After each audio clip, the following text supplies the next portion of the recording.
विद्यार्थिनींच्या बसला अपघात, जबाबदारी कोणाची? शाळा प्रशासनात जाब विचारणार राहुल इंगळे। कैलासवासी लरा बिहाणी विद्यामंदिर प्रशालेच्या शालेय सहलीच्या बस मार्गस्थ झाल्यावर अवघ्या अर्ध्या तासात अपघात झालाय। या अपघातात 2 मुली जखमी झाल्या आहेत। त्यापैकी आरुषी गोरे हिला संगमनेर येथे तर आदिती आघाव हिला राहुरी येथे उपचारासाठी दाखल करण्यात आला आहे।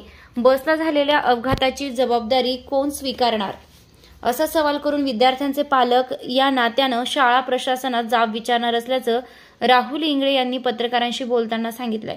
राहुरी येथून बस सहलीसाठी मार्गस्थ झाल्यावर अवघ्या अर्ध्या तासात 15 किलोमीटर अंतरावरील चिंचोली फाटा गावाजवळ एका पिकअप व्हॅनला वाचवण्यासाठीच्या प्रयत्नातून बस रस्त्याच्या कडेला खोदलेल्या साईडपट्ट्यावर पलटी झाली। या अपघातात आरुषी गोरे व आदिती आघाव या दोघी जखमी झाल्या आहेत। त्यांना अनुक्रमे संगमनेर व राहुरी येथे उपचारासाठी दाखल करण्यात आलाय।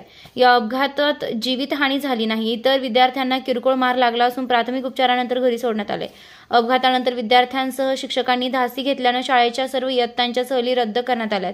विद्यामंदिर प्रशालेची स्टॅच्यू ऑफ युनिटी गुजरात येथे 1 दिवसाच्या मुक्कामी सहलीसाठी 2 बस राहुरी येथून दुपारी 3च्या सुमारास निघाल्या होत्या। 2 बसमध्ये 55 ते 40 असे एकूण 95 विद्यार्थी व 8 शिक्षकांचा समावेश होता। महालक्ष्मी ट्रॅव्हल्स या खासगी कंपनीच्या बसेस 3ही सहलीसाठी होत्या।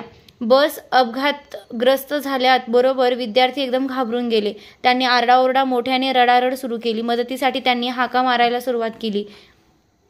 विद्यार्थी मोठ्या प्रमाणात घाबरलेले होते। चिंचोली फाटेतील सरपंच गणेश हार्दे, रणजित आरगडे, दौलत वरपे, अशोक टकले, दत्तू वरपे यांच्यासह ग्रामस्थ युवा वर्ग मोठ्या प्रमाणात मदतीसाठी धावून आले। रवींद्र देवगिरे यांनी रुग्णवाहिकेतून विद्यार्थ्यांना उपचारासाठी नर्सिंग होम व खासगी रुग्णालयात दाखल करण्यात आलं। मुख्याध्यापक संघाचे अध्यक्ष सर्जेराव पेरणे व मुख्याध्यापक आबासाहेब गडदे, बाळासाहेब निवडुंगे, दादासाहेब कुलट, बाळासाहेब डोंगरे हे मुख्याध्यापक संघाची बैठक आटोपून राहुरीकडे येत असताना अपघाताची माहिती समजताच ते अपघातस्थळी पोहोचले होते। सोशल मीडियावर या अपघाताचे फोटो व्हायरल झाले। बसच्या फुटलेल्या खिडकींच्या काचा पाहून पालकही घाबरून गेले। पालकांनी प्रथम शाळेत व नंतर अपघातस्थळी धाव घेतली। महिला पालक आपल्या पाल्यांसाठी आक्रोश करू लागल्या। आपला पाल्य सुखरूप दिसल्यानंतर त्या महिला पालकांचा जीव भांड्यात पडलाय। विद्यामंदिर प्रशालेतील शिक्षक ही मदतीसाठी चिंचोलीत आले। शाळेनं आज 3 ठिकाणी सहलीचं आयोजन केलेलं होतं। या अपघातामुळे शाळेच्या सर्व सहली रद्द करण्यात आल्या। राहुल इंगळे या पालकानं सुरुवातीला बस चालक याला अपघातात जबाबदार धरलं। आमचे पाल्य शाळेच्या शिक्षकांच्या भरोश्यावर सहलीसाठी पाठविण्यात आले होते। सर्व पालक एकत्र येऊन या अपघाताची जबाबदारी नेमकी कोणाची याचा सोक्षमोक्ष लावण्यासाठी शाळेच्या प्रशासनाला जाब विचारण्यात येईल असं इंगळे यांनी सांगितले। त्यांनी मदत करण्याऐवजी व्हिडिओ काढण्यात दंग। राहुरी येथील विद्यामंदिर प्रशालेतील सहल गुजरात येथे जात असताना चिंचोली फाटा येथे बस पलटी झाली। बसमधील विद्यार्थी मदतीसाठी याचना करीत असताना मदत करण्याऐवजी ते सोशल मीडियावर फोटो व व्हिडिओ टाकण्यासाठी मोबाईलमध्ये फोटो व शूटिंग घेत होते। चिंचोलीचे सरपंच गणेश हार्दे, रणजित आरगडे, दौलत वरपे, अशोक टकले, दत्तू वरपे यांनी धावत येऊन मदत केली आहे।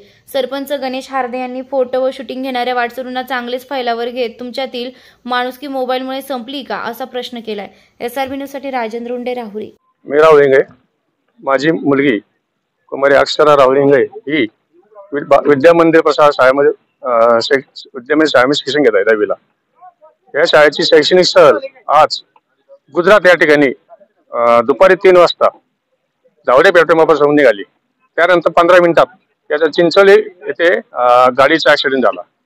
सदर गाडी पूर्णपणे खाली पडली, पण सुदैवाने यातून कोणतीही जीवितहानी झाली नाही। या गाडीला ड्रायव्हरच्या म्हणण्यानुसार गाडीने हिला कट मारला आणि त्याच्यामध्ये गाडी खाली गेली। पण ज्या ठिकाणी खाली गेली त्या ठिकाणी 2 फुटाची कपार होती। जो ड्रायव्हर चालवत होता गाडी त्याला ती कपार दिसली नाही का? आणि आज त्या गाडीमधले सर्व विद्यार्थी सुखरूप आहे, पण उद्या भविष्यात न सांगता काय झालं असतं त्याची जबाबदारी कोणी घेतली असती याचं कार्य होणे अपेक्षित आहे। आम्ही उद्या सर्व पालक लोक शाळेमध्ये जाणार आहोत आणि याची विचारपूस करणार आहोत। ताज्या बातम्यांसाठी आणि नवनवीन अपडेट्ससाठी SRB न्यूजला सबस्क्राइब करा आणि बेल आयकॉनला